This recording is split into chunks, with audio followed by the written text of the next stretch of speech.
Nous allons ici travailler sur le cosinus. Alors attention, il va falloir être un petit peu vigilant puisque dans le cosinus, il y a trois types d'exercices. Vous voyez, le cosinus s'écrit toujours de cette manière-là. Cosinus d'un angle égale une longueur sur une longueur. Premier type d'exercice, nous cherchons l'élément qui est en haut, ici. C'est l'exercice que je vous propose ici. Vous voyez donc, lorsque je mets cet exercice sous forme de schéma, j'ai donc ceci et je cherche la longueur EG. Donc, en trois parties, cela va me donner que comme c'est un triangle rectangle, j'ai le droit d'utiliser le cosinus, et donc le cosinus étant le côté adjacent sur l'hypoténuse, ceci va me donner cosinus G égale EG sur FG.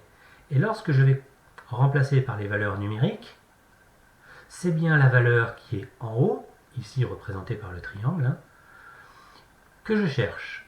Et donc, je vais multiplier par 5 mon cosinus pour obtenir la longueur que je souhaite. Conclusion, EG mesure 4,1 cm environ. Alors attention, ce n'est pas fini puisque deuxième exercice, cette fois, dans cet exercice-là, je vais chercher l'élément qui est en bas. Et oui, en fonction de l'exercice et des données que j'ai, je peux avoir différentes inconnues. Ici, ce sera celle du bas. Regardez bien. J'ai toujours un triangle, je mets les valeurs qui correspondent à mon problème, et lorsque je vais commencer à rédiger, je vais m'apercevoir que j'ai toujours le droit d'utiliser le cosinus puisque je suis dans un triangle rectangle, c'est écrit dans l'énoncé. Je peux écrire que le cosinus c'est le côté adjacent sur l'hypoténuse.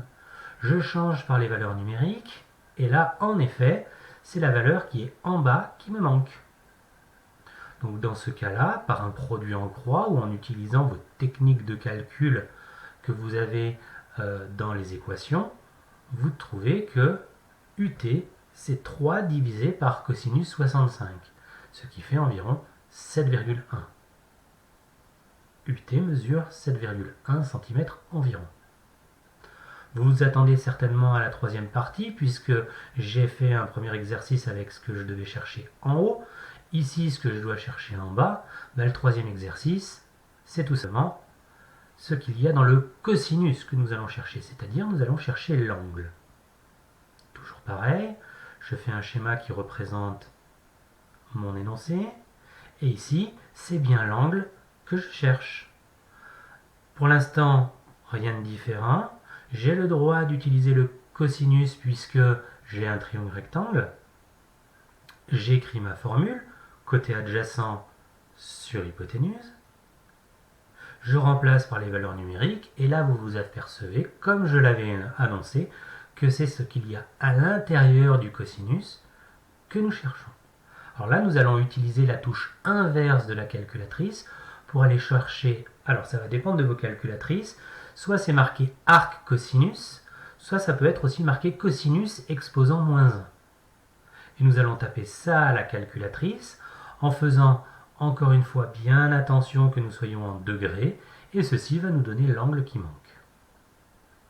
Conclusion, l'angle vaut 48,2 degrés environ. Donc faites attention au type d'exercice, il y en a trois, soit nous allons chercher l'angle, soit l'élément qui est ici, c'est-à-dire le côté adjacent, soit l'élément qui est ici, c'est-à-dire l'hypoténuse. À vous de jouer maintenant.